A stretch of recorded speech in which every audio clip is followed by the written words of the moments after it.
რა განსხვავება არის ხერხემლის პროტრუზიასა და თიაქარს შორის?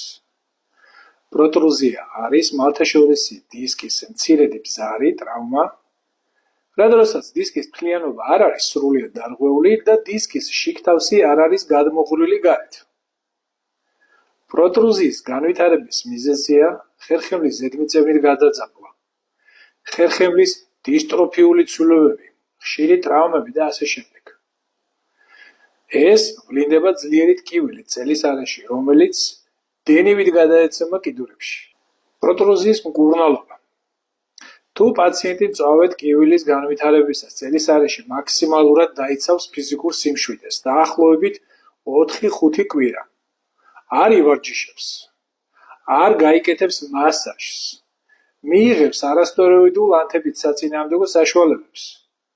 მისი მდგომარეობა თანდათანობით გაუმჯობესდება და პროტრუზიაც შეხორცდება ორგანიზმის მიერ.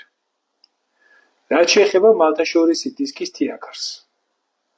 ის არის დისკის რკალის სრული დაზიანება, რადგანაც დისკის შიგთავსი სრულიად გადმოდის გარეთ, აწვევა ნერვულ წნულს, ადგილობრივად ვითარდება ძლიერი ტკივილი და ანთებითი პროცესი.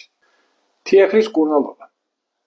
თუ პაციენტი მწვავე ტკივილის დროს მაქსიმალურად შეწყვეტს ხერხემლის გადატვირთვას, არ ივარჯიშებს, არ დააზიანებს მალთაშორის დისკს ზედმეტი აქტივობით, მაშინ დაახლოებით 4-5 კვირის შემდეგ მდგომარეობა თანდათანობით უმჯობესდება.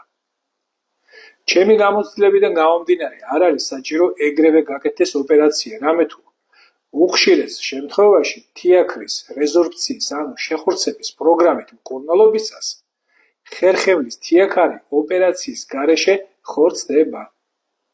ამიტომაც იცოდეთ, ხერხემლის პროტრუზია და თიაქარი არ არის განაჩენი.